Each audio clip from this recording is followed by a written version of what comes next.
Welcome back to the channel. Today we're diving into one of the most influential personal finance books of the past quarter century, Rich Dad, Poor Dad by Robert Kiyosaki. If you've ever wondered why some people seem to build wealth effortlessly while others struggle paycheck to paycheck, this book offers eye-opening answers. It's not about how much you earn, but how you think about money, assets, and liabilities.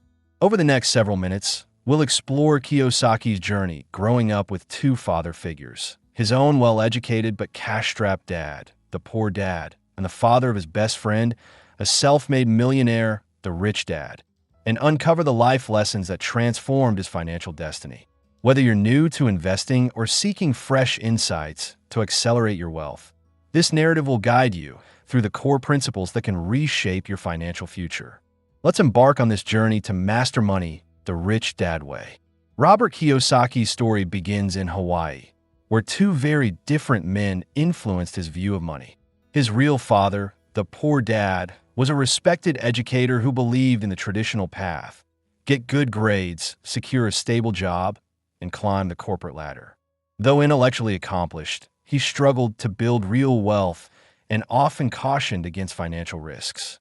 In contrast, his friend Mike's father, the rich dad, dropped out of school but possessed an uncanny talent for making money work for him. While poor dad emphasized academic credentials, rich dad focused on financial intelligence. Kiyosaki spent afternoons learning from this unorthodox mentor, absorbing lessons on entrepreneurship, investment, and the mindset needed to thrive in a world where the rules of money were vastly different from those taught in school. The first major takeaway of Rich Dad, Poor Dad is the importance of financial education. Kiyosaki discovered that the traditional school system neglects the critical skills required to manage, multiply, and protect money. You learn to read and write, but not how to read a balance sheet or understand cash flow.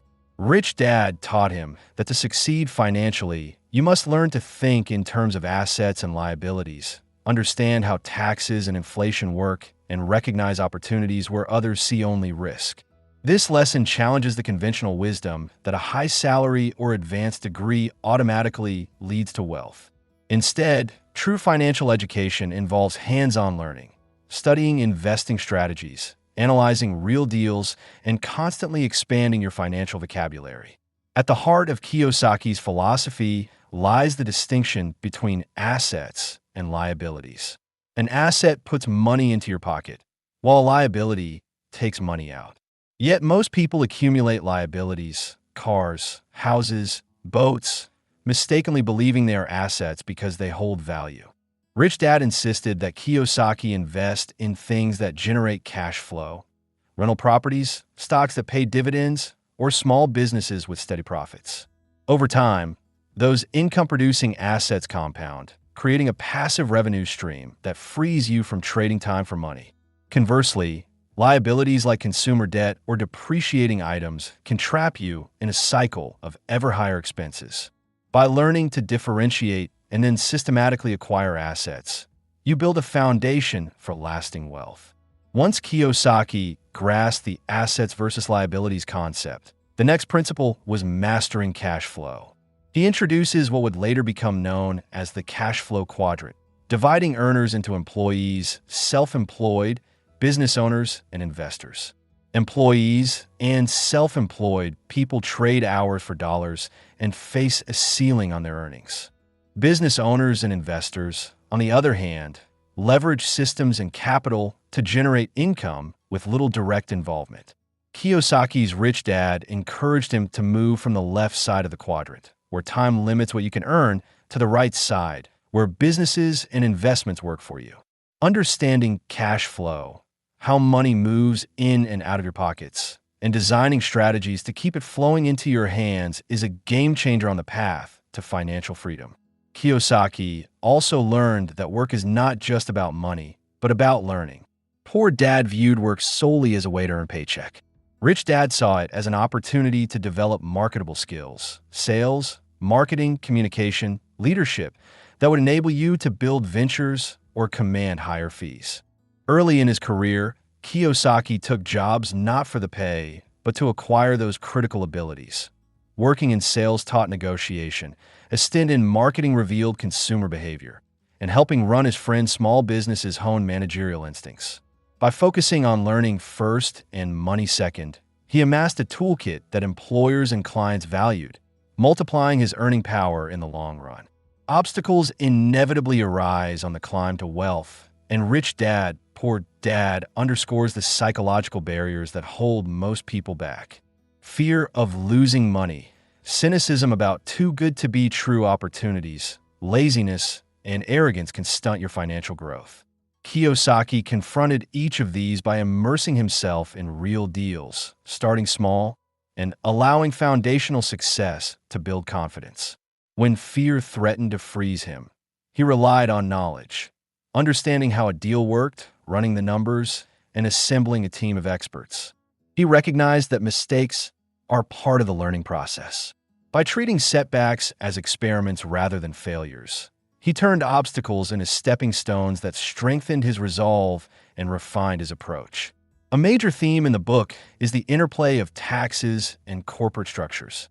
Rich Dad explained to Kiyosaki that corporations enjoy tax advantages and legal protections unavailable to individuals. By doing business through a company, you could deduct expenses, marketing costs, travel, meals as legitimate business outlays, reducing taxable income. Moreover, corporate entities shield personal assets from certain liabilities. Kiyosaki learned to use legal structure strategically, setting up entities to hold properties and businesses, thus optimizing tax efficiency while safeguarding assets. This lesson demystifies the corporate world and demonstrates how small business owners and investors can leverage systems originally designed for large enterprises. Another critical insight involves the importance of networks and mentors. Throughout his journey, Kiyosaki actively sought out seasoned investors, real estate professionals, and attorneys who could guide him. He emphasizes that wealth is often built in the company of knowledgeable people. By asking questions, attending seminars, and finding masterminds, he gained access to insider insights and deal flow he never would have uncovered alone. The book encourages readers to cultivate relationships with experts, not just for information, but for accountability and encouragement. A strong network becomes a force multiplier, accelerating your path to success while reducing the risk of costly errors. Kiyosaki doesn't shy away from discussing real estate as a cornerstone of his strategy. He and Rich Dad analyze properties for cash yield, location, and appreciation potential, buying distressed assets at below-market rates and renovating or repositioning them for higher rent. They focused on deals where monthly income exceeded all expenses, mortgage, taxes, maintenance, thus generating positive cash flow from day one. This approach contrasts sharply with speculative flipping. Instead, Kiyosaki advocates long-term holdings that produce steady income while building equity.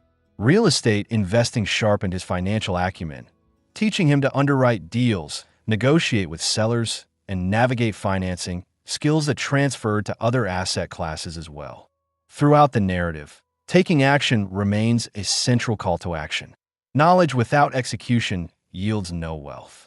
Kiyosaki warns against analysis paralysis, the trap of endlessly reading and researching without committing real capital or time. He stresses starting small, testing concepts with manageable risks, and scaling only once a process is proven. By doing so, you develop confidence, refine your methods, and compound returns faster. He highlights that successful investors and entrepreneurs aren't those who avoid mistakes, but those who learn quickly, adapt, and persevere. In essence, the best time to plant a money tree is yesterday. The next best time is today. Rich Dad, Poor Dad closes by reinforcing that mindset determines your financial future. Poor Dad's mindset viewed money as a scarce resource to be hoarded. Rich Dad's mindset saw money as a tool to be deployed strategically. Shifting from a scarcity mindset to an abundance mindset, believing that opportunities multiply as you learn and network, unlocks creativity and courage. Kiyosaki urges readers to adopt the language of opportunity, asking, "How can I make this work?" rather than reciting, "I can't afford it." This small but powerful shift in self-talk rewires your brain to see options instead of barriers. By contrasting two father figures, one steeped in traditional schooling and the other thriving on financial savvy, Robert Kiyosaki illuminates a path from paycheck dependence to financial independence. His emphasis on assets over liabilities, cash flow generation, tax advantage structures, and lifelong learning offers a comprehensive blueprint that transcends economic cycles. Whether you're just starting your career, seeking side income strategies, or aiming for early retirement, the book's lessons provide the spark to ignite meaningful change. Thank you so much for watching. If you found value in this summary, please give the video a thumbs up, subscribe for more deep dives into life-changing books, and ring the notification bell so you never miss an update. Drop a comment below sharing which lesson resonated most with you. And until next time, thanks for viewing, and here's to building your rich dad future.